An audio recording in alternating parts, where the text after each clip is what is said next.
ArcelorMittal Third Amendment Agreement. I would like to say thank you to the Joint Committee for a good job.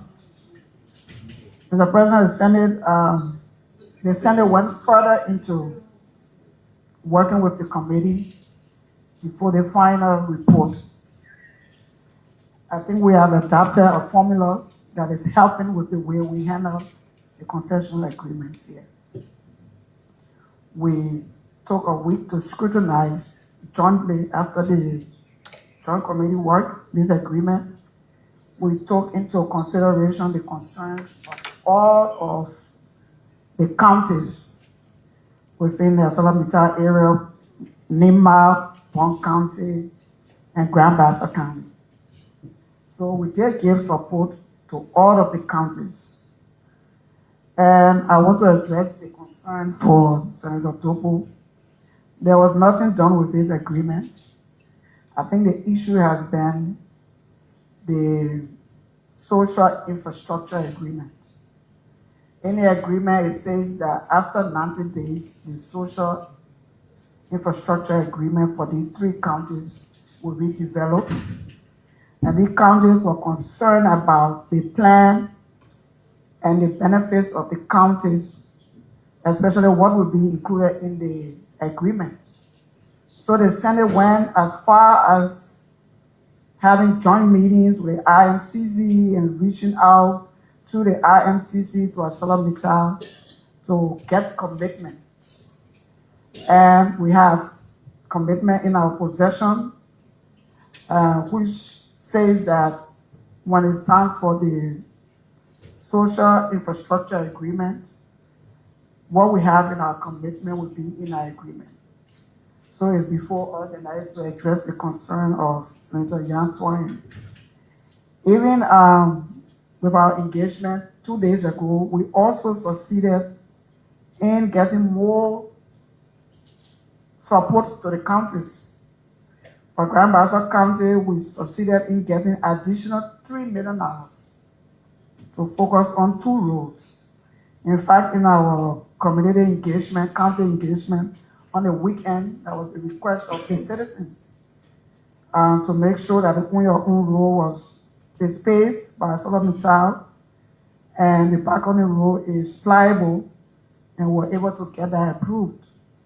Even in addition to our push as a Senate, the $950,000 for the Children's Sports Park for Bond County is now included. The renovation of viable houses for employees was part of that agreement. Negotiation, grading, and maintenance of feeder roads. Before, you will request machines and write a letter to request that, but it's in the commitment that was sent to the IMCC. So we're not going to take this lightly. We'll work with the 3 counties to make sure what we have in this commitment is put into the social infrastructure agreement. The agreement is not 100% to us, but I think it's more improved. And it's good that we have 5 years revision clause. So moving forward, we can always make amendments to improve on this. But the counties have received additional money for social development fund, and they have received money for signing bonus, Nima 6 million, Bassa 4 million, Bond 3 million. And I think it's a good start, and we look forward to the oversight that will make these to be managed well for the counties to benefit. So on this note, I want to encourage all of us to vote for this agreement, and to say thank you again to the Senate for the formula that we have adopted to review and scrutinize this agreement. I think moving forward, we'll do well, and the country will benefit. But we also want to include in the plan the revision of some of these concession agreements that we are complaining about.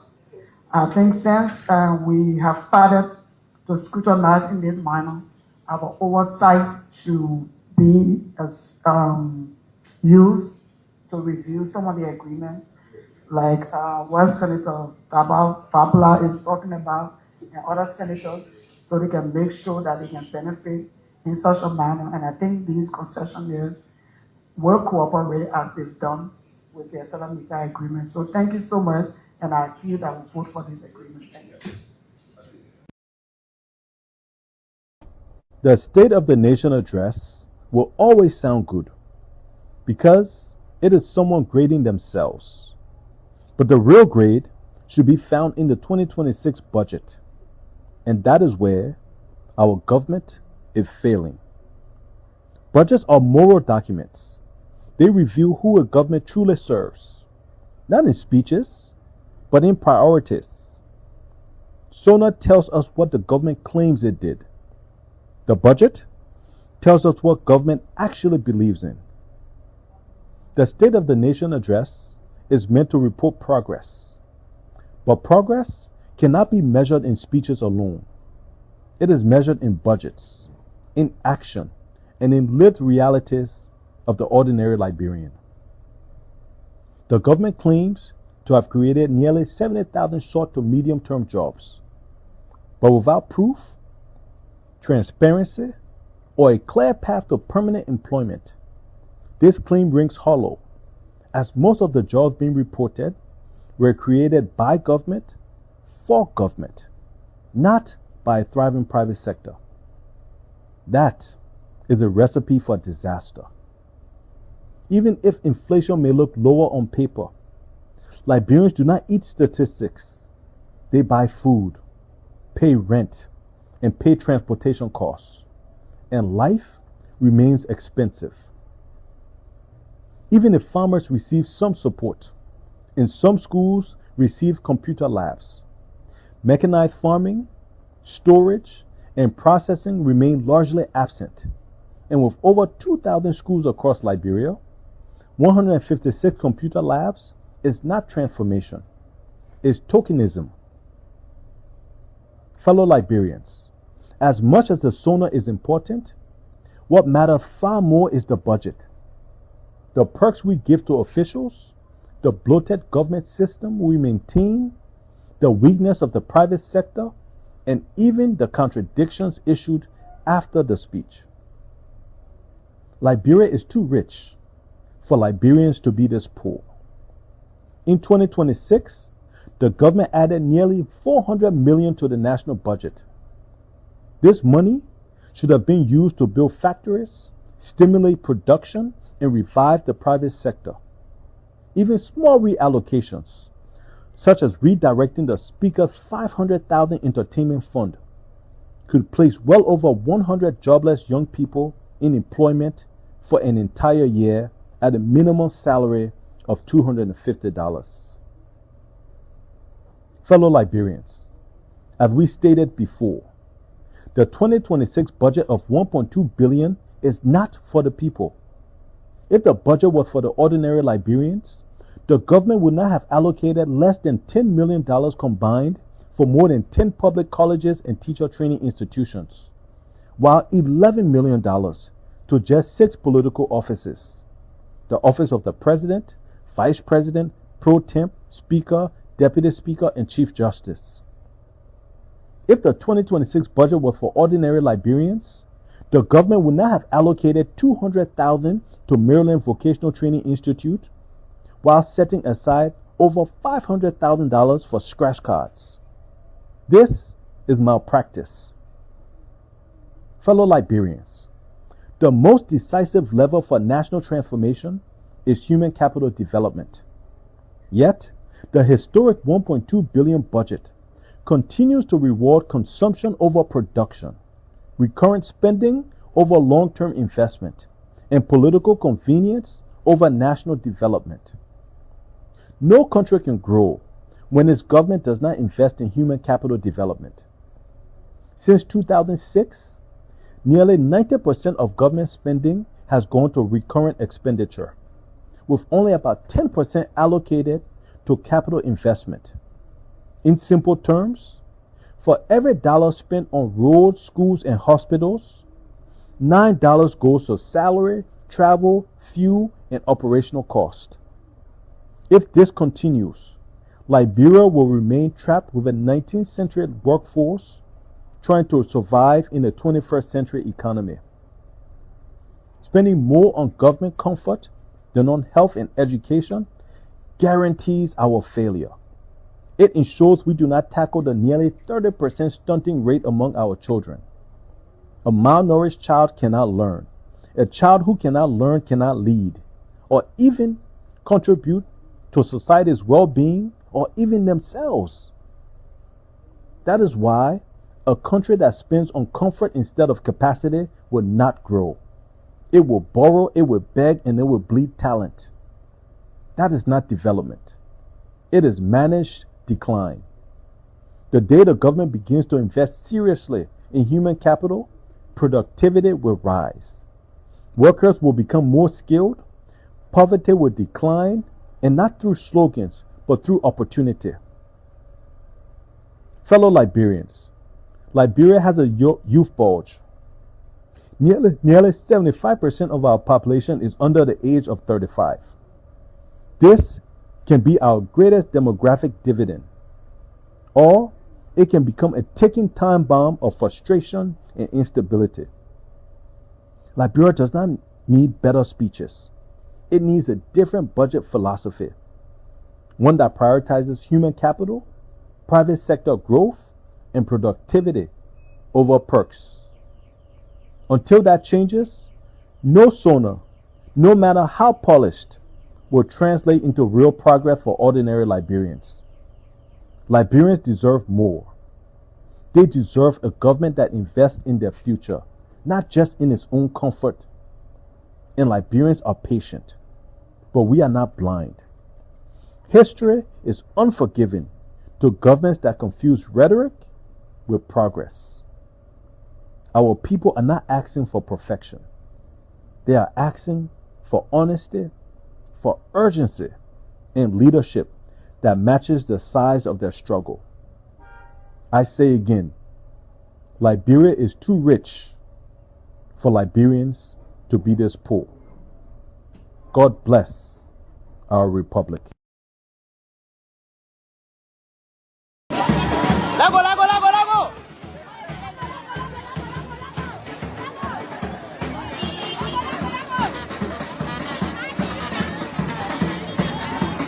All right, small,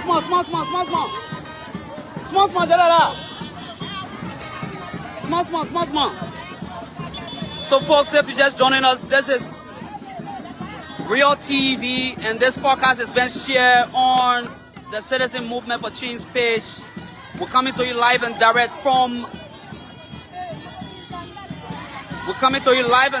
Zwedru, Grand Julia County, where the political leader of the Citizen Movement for Change arrived here.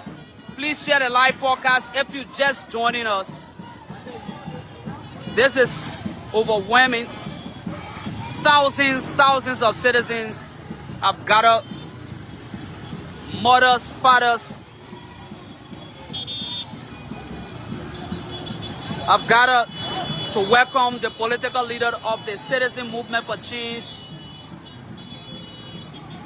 The Citizen Movement for Change political leader arrived in the country yesterday. He was in Zellatown. After that, we drove and went to Gate Town inside District number 3. And I think this is District number 1, right? Zwedru, Grand Julia County, District number 1. We're now here. If you're just joining us, Real TV, and the podcast is shared on the Citizen Movement for Change page. Share the live broadcast if you're just joining us. My name is Bill Yan Lama, bringing you this update here from Zwedru, Grand Julia County. Thousands of supporters have gathered to welcome the political leader of the Citizen Movement for Change. I see a lot of. We're seeing the chairman there. This is the national chairman of the Citizen Movement for Change. Share the live video. Share the live video if you're just joining us. Thousand days of march. We are and we are a bit distant though, but the PL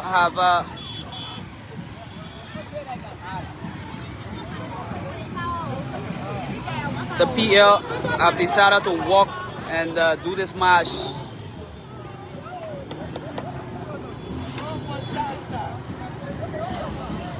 So as you're all aware, the political leader of the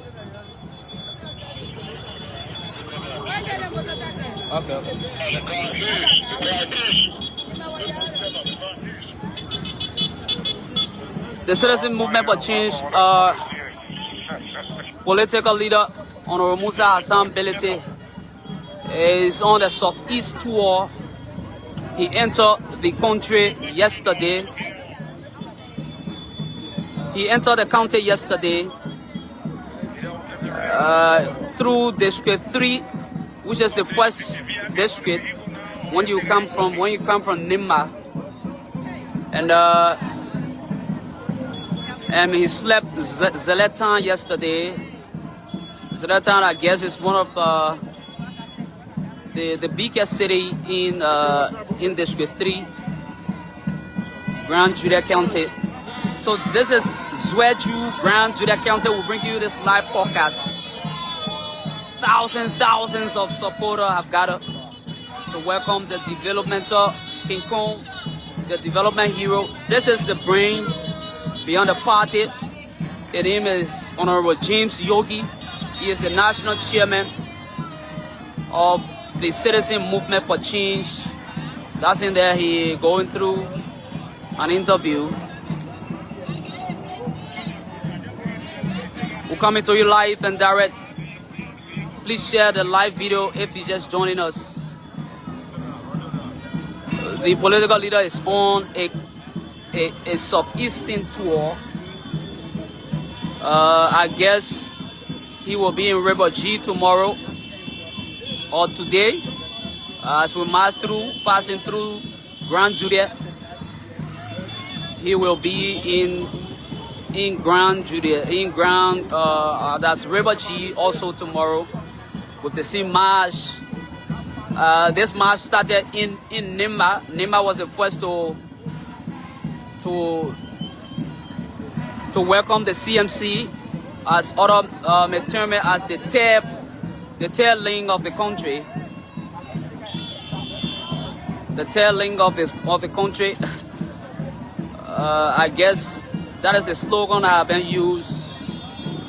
If you cannot find an alternative from another place, you can. There is an alternative. If you cannot find yourself in other parties, this is an alternative.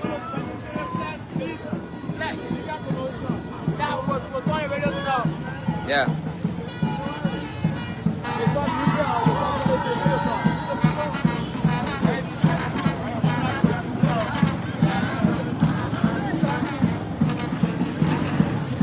The political leader is way there. He is way there along with his entourage. Well, we'll try to zoom in to capture his face. If you can see through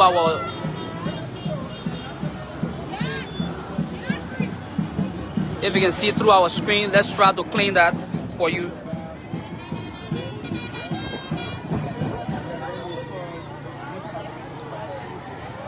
Let's try to capture the PL of the Citizen Movement for Change among the crowd there.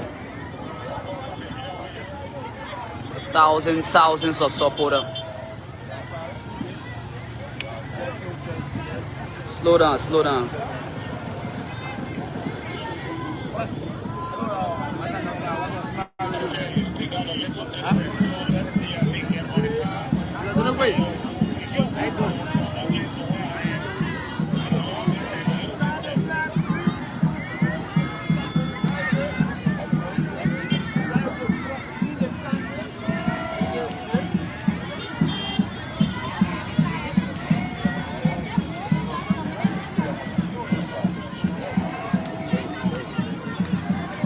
You gotta wait, small. So like I said, we are way ahead of this tree. The security, bro.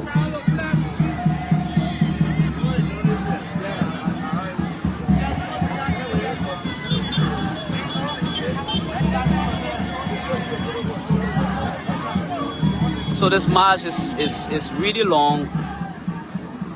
As you can see there. Lago.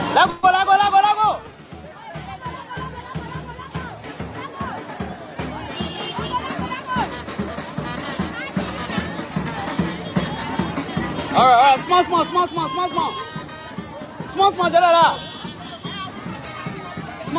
small. So folks, if you're just joining us, this is Real TV, and this podcast has been shared on the Citizen Movement for Change page. We're coming to you live and direct from Zwedru, Grand Julia County, where the political leader of the Citizen Movement for Change arrived here. Please share the live podcast if you're just joining us. This is overwhelming. Thousands of citizens have gathered. Mothers, fathers have gathered to welcome the political leader of the Citizen Movement for Change. The Citizen Movement for Change political leader arrived in the country in the county yesterday. He was in Zelletown. After that, we drove and went to Gate Town inside district number 3. And I think this is district number 1, right? Zwedru, Grand Julia County, district number 1. We're now here. If you're just joining us, Real TV, and the podcast is shared on the Citizen Movement for Change page. Share the live broadcast if you're just joining us. My name is Bill Yan Lama, bringing you this update here from Zwedru, Grand Julia County. Thousands of supporters have gathered to welcome the political leader of the Citizen Movement for Change. I see a lot of. We're seeing the chairman there. There's the national chairman of the Citizen Movement for Change. Share the live video if you're just joining us. Thousands days of march. We are a bit distant though. People there have